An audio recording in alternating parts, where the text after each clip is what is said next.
Someone once said, if you can't do it in 1 day, then just do it in 52. How true is that?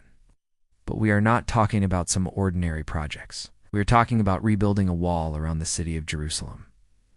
After it had been in ruins for over 70 years, they did it under the threat of attack from their enemies. They were literally building with one hand while fighting with the other. But guess what? They finished in just 52 days. Can you imagine?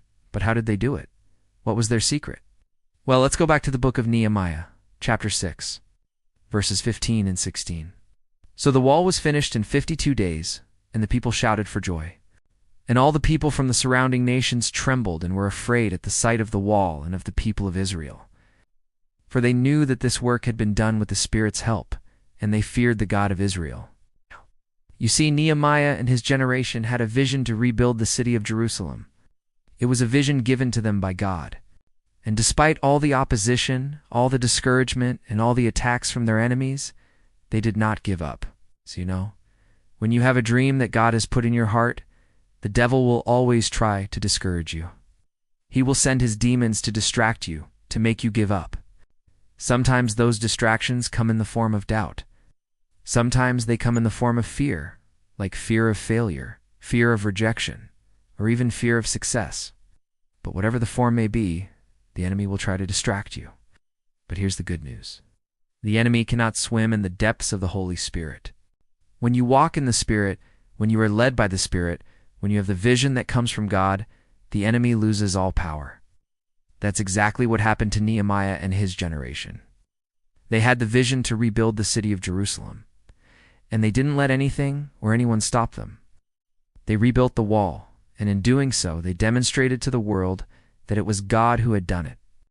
In other words, they were living proof of God's power. And look at what happened. As the wall was being rebuilt, their enemies could see it. And as they watched these people rebuild the city, they were amazed. They were afraid. Couldn't believe what they were seeing because they knew it was God who had done it. The same will happen in your life. If you are willing to say yes to God's call, if you are willing to follow where He leads, if you are willing to take that big step that seems impossible, the devil will try to discourage you, but you must not give up. Because when you don't give up, when you keep going, when you persevere, then what happens is that your life becomes a testimony, and your testimony becomes a blessing to others. So my question to you today is this: what is that project that God has given you to do, and are you doing it? Or are you giving up because of fear, because of doubt, because of discouragement? Look, if you really want to succeed in life, if you really want to make a difference in this world, then don't give up. Don't let the enemy defeat you. Keep going, keep believing, keep praying. And I promise you, just like Nehemiah and his generation, you will see the hand of God in your life in a mighty way. God bless you.